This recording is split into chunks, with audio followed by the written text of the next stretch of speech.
Hello everyone and welcome back for another episode of Indie Impressions. My name is Nick and today we're checking out something kind of special. We're getting an early preview look at The Bridge, a 2D side-scrolling puzzle game, maybe a little bit of platform, I'm not quite sure yet about that, maybe a little bit of physics involved. We're getting the very fortunate opportunity to look at this a little bit early. My friend Ryan, aka Northern Lion from YouTube, recommended that I check this one out, and he actually sent me this recommendation. I sent an email off to the developer, and the developer replied to me very quickly, so I thought, hey, why not? Let's take a quick look at this, because it looks phenomenal, actually. I think I remembered seeing the trailer from this possibly something like a year ago, and it sort of phased out of my realm of things I was tracking, so when it came back in, at least I'm pretty sure it was the same game, it definitely caught my attention. It's got a very, like, MC Escher vibe to it, and some really, really cool art.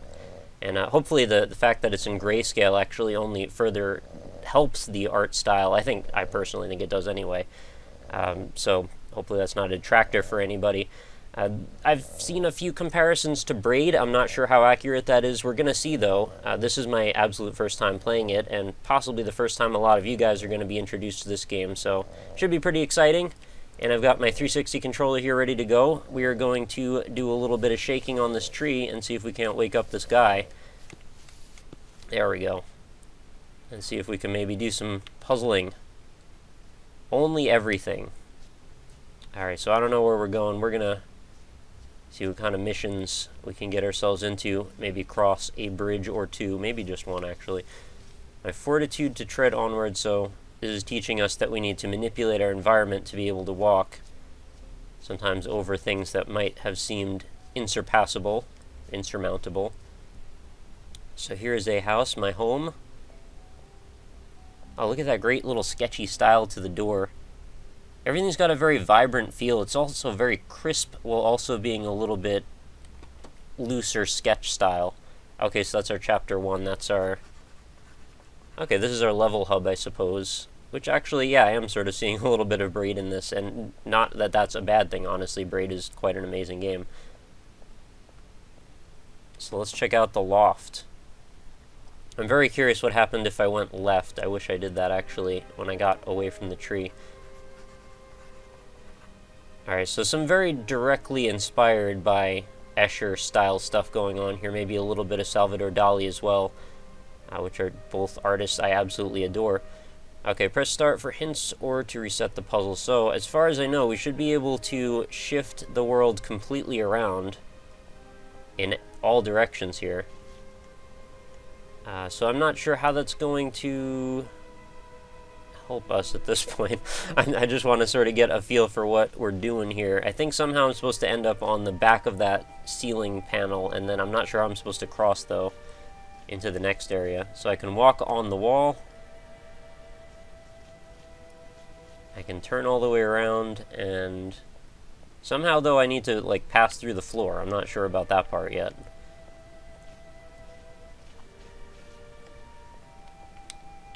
So as far as buttons go, it looks like we have a time rewind function. We've got, obviously, our landscape movement functions on our left and right triggers. And I think that's about it. And we've got menus.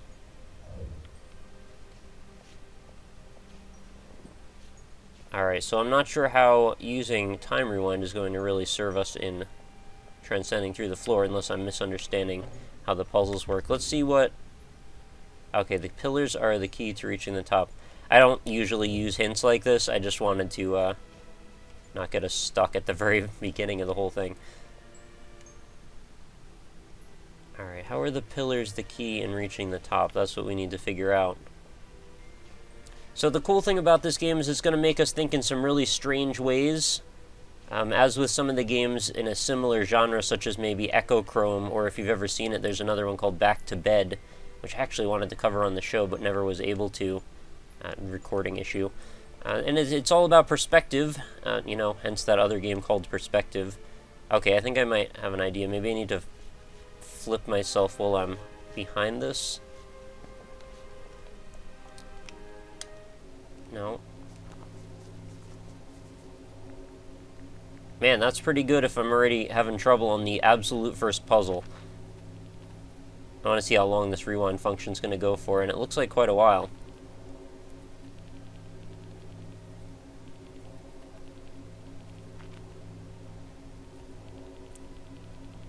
Wow, all the way back to like the very beginning of what I was doing at the start. Lovely music in the background as well. That's actually really nice to complement what's going on.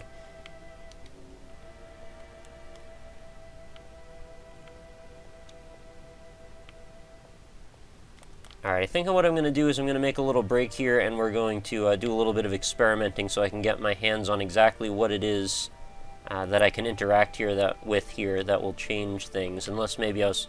Oh, okay. Well, see, that's something I didn't understand. So I guess no break is necessary. So we actually just fell through this pillar, which redirected us into the foreground, and now we can actually manipulate our viewpoint in such a way that we can actually transcend the perspective that we were given. That is interesting.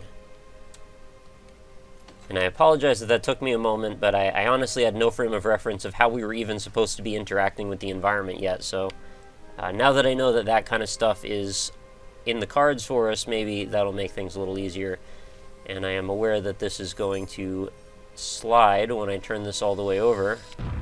Thankfully it's adequately named, and thankfully our little guy here doesn't seem to have any trouble with falling some distances. So the challenge in this one, and I think I already know how to solve it, but the challenge is going to be to figure out a way to get up there while that book is still slid in the opposite position. So what I'm going to do is set myself up like this, then I'm going to go back down.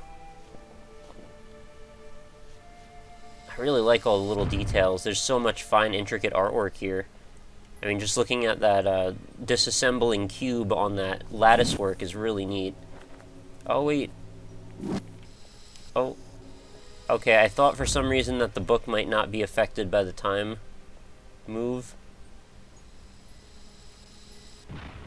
Wait a minute, why can't I just... Okay, I think I was actually overthinking this already. Notice there's even a little shadow when the book slides out. I was so, like, dead set on using some kind of puzzle convention that I was, like, missing the fact that that was actually really obvious. Alright, the Menace. I really like that little orb guy on the wall there, too. Some skulls. I'm just sort of taking a moment to look at all the artwork. It's all very cool. I kind of want to just immerse myself in some of this for a bit. I'm not sure I've seen too many games that really have this great sketch style to this degree. Everything's really soft, yet still crisp at the same time. Alright, so I don't know what I want to do with this ball. It looks like something from Zuma. Oh, look at that, he's got eyes on both sides. Is that thing gonna crush me? It very well may. I'm not sure how I'm supposed to get around him, though. Oh, yeah, okay, so I can't even touch that. My last memory was that... Oh, that's just depressing. Alright, so instead of some sort of a death sequence, I guess we just rewind time a little bit, which is cool. So I've got to figure out a way to get up there without that ball coming crashing down on me. Because that thing is not my friend.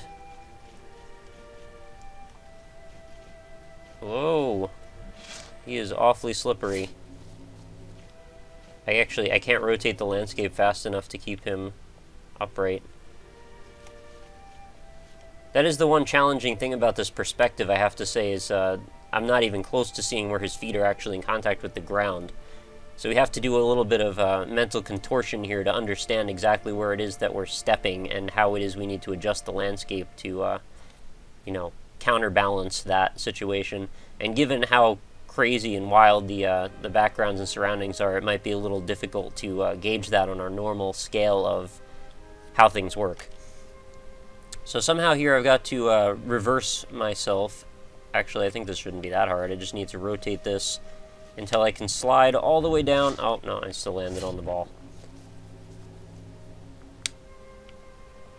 And if I go in the opposite direction, that's going to cause the thing to roll out. Kind of sad that you can see all of his ghosts where he fell apart. Now what if I... slide oh. Slide this way. Is there a way that I can... No, I don't think there is. I was thinking maybe I could rotate the landscape around me faster than that ball could rotate down onto me. I don't think that's right, though.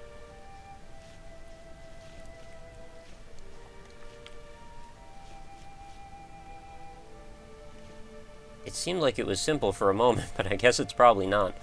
Yeah, I've never seen really a puzzle platformer that had this degree of just surreal, like, intricacy, and it still retains its, like, hardcore qualities. I guess that was actually not that complicated.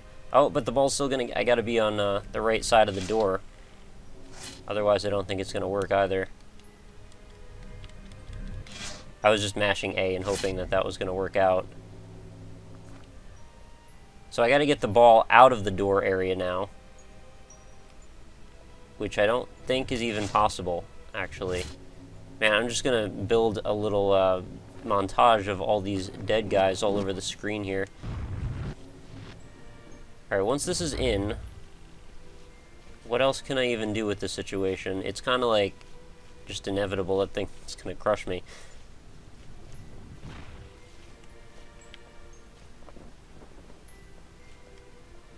I'm really enjoying this music. Like, I know I said that already, but the nature of it is just really charming and whimsical and has this sort of a magical quality to it. Alright, so I just had to keep rotating this around. And now we are in separate corridors, and the door is now free for my access. Courtyard.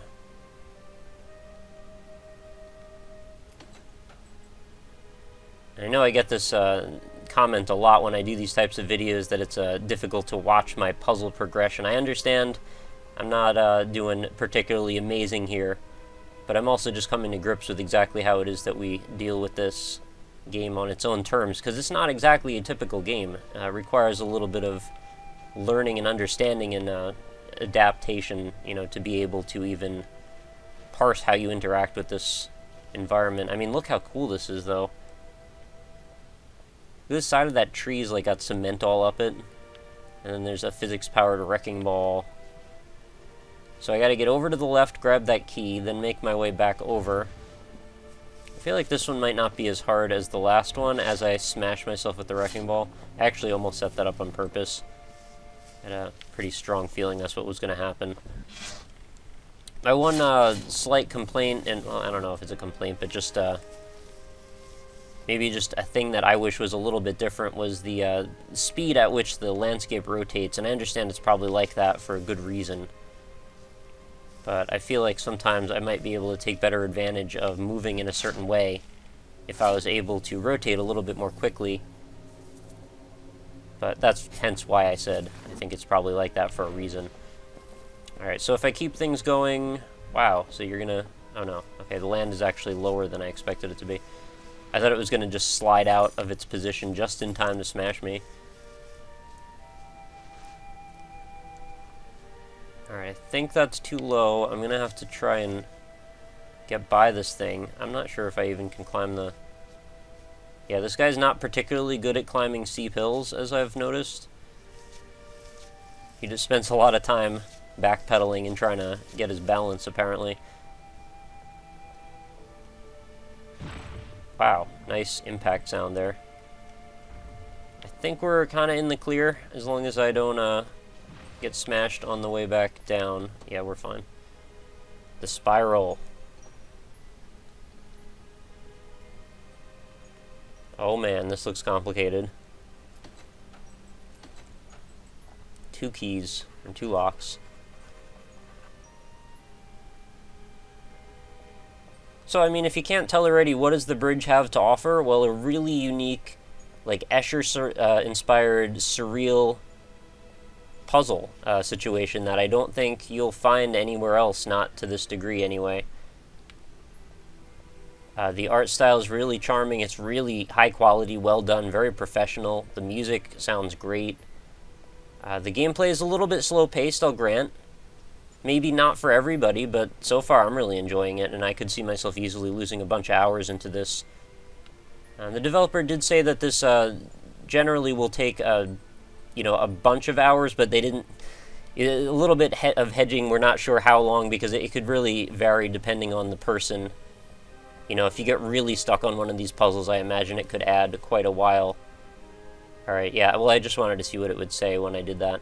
So as a key leaves, so too am I left, marooned on the structure. Press and hold B, okay.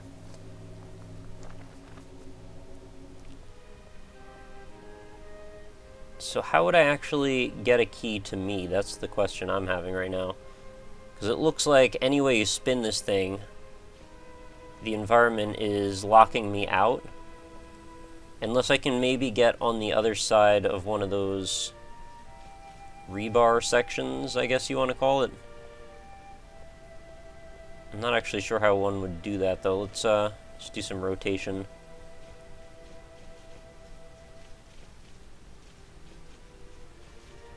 Alright, so that's going to send that one all the way back in. I think I just need to get these two keys to me, actually, not so much worry about how I'm supposed to get to them. That is awesome. I love watching that go through the different foregrounds. Alright, now how am I going to get the other one out? That's the hard question for me. Because that one doesn't seem like it's bound. Oh, you know what? Maybe if I get it to slide on the ceiling. Alright, let's try this. I'm pretty sure this is teaching me gameplay conventions. I want to see if this actually works or if I just break the game or, you know, break the key situation. What I'm hoping is it'll stick to the... There we go. Oh, well, I was close. I have the right idea. I just gotta pull it off. And then we're gonna take it and go in the other direction. The one thing I feel like maybe is the difficulty curve might be a little bit on the hard side, but, you know, that's really not a problem. That's just a matter of opinion or personal preference. Some people are just better at crazy puzzle games than others, and maybe I'm not amazing at them, but I still really enjoy the pursuit of figuring them out. There we go. So, in a way, the harder the puzzle game, as long as you're up to the challenge, generally the better, in my opinion. I know maybe not everybody agrees with that, but that's how I look at it anyway. I look at it like the longer or the more difficult the puzzle game is, probably the longer I'm going to spend with the game. Because I don't generally tend to give up on these things when I really am hooked by the premise, which in this case I have a feeling I definitely am. There we go. And I don't want this episode to run too long, because I definitely don't want to do too many spoilers for these puzzles, because obviously once they are shown, you know, kind of makes it a little difficult for you to figure them out on your own. I love that, the background too, that picture with the transposed version of himself, you know, wrapped into himself. It's always nice. Alright, the Nook. Let's go to the Nook. Uh-oh. Things are getting dark now. We've got another one of those awful wrecking balls and some blood dripping into that. Oh no, it's not blood, it's ink. But it alluded to being blood. Okay, I have a feeling we need to go like this. And once we're on this side, as long as we keep the ball fairly steady, should be able to fall over here. Now, how are we going to deal with this problem, though? Because I'm going to start slipping. I don't think I'm going to be able to turn it fast enough to get myself over to the door and then have it be ground.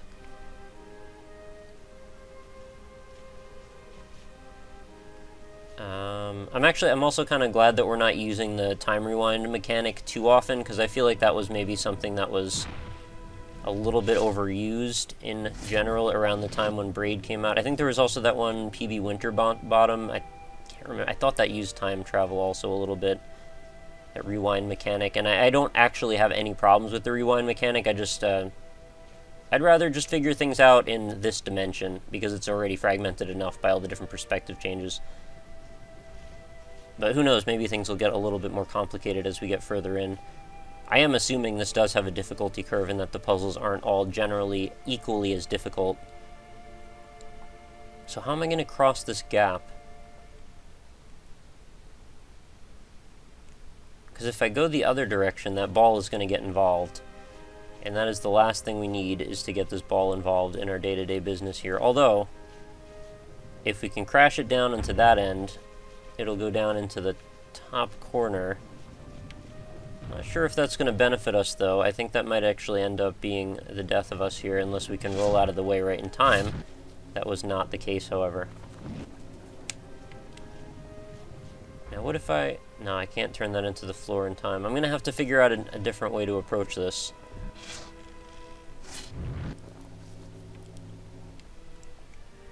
I'm also interested in what that squared off looking little shape is next to that book to my left. I almost want that to get involved too. It almost seems like a slightly missed opportunity that maybe the ink doesn't have some sort of like physics-powered element to it, and maybe also interacts with the environment, you know, just as a cosmetic detail. Probably completely unnecessary, but you know, it just could have been kind of cool.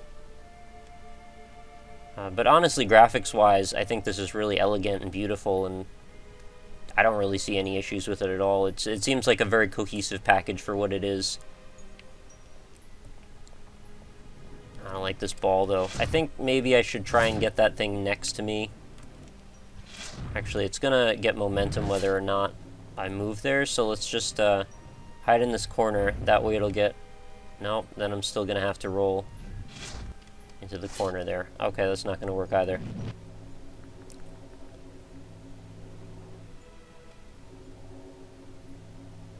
Let's check out a hint for this one.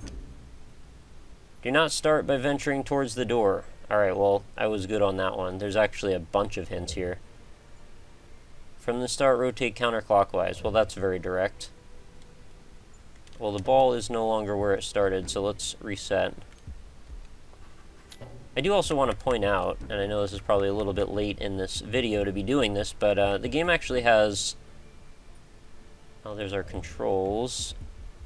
It had a left-handed mode, which I haven't really seen done too often. Now I don't see that here. It was, I think, just on the main menu or something. Graphics settings and all. The usual stuff. You know what I might do? I might actually just go... Yeah, it should begin by rotating counterclockwise, just like that crocodile over there showed us. So that might be a little environmental hint. Let's actually go back to the hallway, because I want to see if I can perhaps make my way to the left a little bit. Oh, was that? That's actually the last puzzle of this chapter.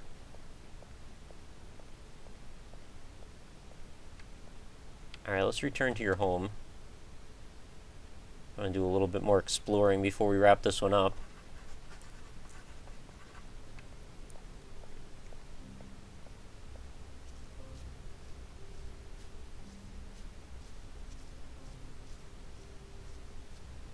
So we didn't get to make our way to the left side. I want to see what's going on over there. Look at how nice that background is. It's like a watercolor wash almost. I wonder if the tree is just going to stop. No, we can still make our way this way too. But is there anything worth finding? I hope there is. Just going for a walk. Things don't seem so fragmented and crazy over here. Wait a minute. Is it doing what I think it's doing? Yeah, it is. Alright, we found an infinite regression here. Henceforth, why this guy is so confused. Okay, I guess walking to the left is not a good idea. You will just end up walking through the same landscape area over and over and over again. So at least we were able to answer that little question before things got out of hand. So I guess back to the house it is. Yeah, that would explain why this guy needs to throw himself into this mess of a bunch of puzzles here. Because I would think that would be maybe not the most friendly way to deal with your day. You know, by throwing yourself into these insane non-Euclidean structures, if that's the correct term. Alright, so I guess we're going to wrap up our look at the bridge. I don't want to get too far into the game and spoil it for you, but you can see there's obviously more to come. The house does spiral up a ways, and there are some other doors, and I see a lock on that door through the window there. So once we finish the first chapter, I'm sure things will open up even more, and hopefully have lots more new levels for us to check out. So I was very happy to be able to try this one. I'm you know, very much looking forward to playing a little bit more into this and seeing where the puzzles go. And if I get truly stuck on any of them, I am sort of happy there's a hint system, but hopefully I don't have to use it too many times. Hopefully you don't either. Oh, always nice to check out his idle animations. Those are always cool. So all in all, highly recommended. I can't see a lot of downsides to this game unless you're just emphatically not interested in puzzle games, or maybe the art style throws you off, but, you know, that seems a little bit of a sad missed opportunity if you're not into the art style, I think. But, yeah, art's subjective. Everybody likes different things. I personally really like this. If you don't, that's fine too. But, yeah, it's coming out on February 22nd. It's still a few weeks away, so get your pre-orders in. I think you're going to be very happy with this one when you pick it up. So thank you so much for watching, guys, and as always, remember to head on over to the website, www.indie-impressions.com. That's where I store all the videos, old and new, all the different reviews. You can sort them by distribution method, by genre, and if you want to type in developer names, you can also look for them by that, through the search box, that is. And when you're done looking at videos, feel free to stop by our forum, say hi, try to meet some new people, maybe possibly earn some free games by collecting pixels, by leaving comments on videos and stuff. There's all kinds of stuff you can do on the website. It's great. And when you're done over there, facebook.com/indieimpressions. Leave a like on that if you choose. You'll get every day's new Indie Impressions videos delivered right into your Facebook feed. That's also where I post the occasional news update and or contest. So it only takes a second, helps me out if you want to leave a like on there, but that is entirely up to you. And if you're an indie developer and you possibly might want me to show your game on the show, quickest way to reach me is at RockLeeSmile on Twitter. I also have a contact form right on the YouTube, on the website, which you can get to through the YouTube page. And there's also PMs via Reddit, YouTube, or Twitter. Whatever you like, I'm happy to talk to you. In fact, that goes for anybody. If you just want to say, hey, I am always here and ready to say hi back. So Twitter's probably the quickest way to reach me, though. That's all I'm trying to say. And that's going to pretty much do it for The Bridge. Thank you so much for watching, guys, and make sure you come back again tomorrow for another awesome indie game. I hope you have a lovely night, and I'll talk to you tomorrow.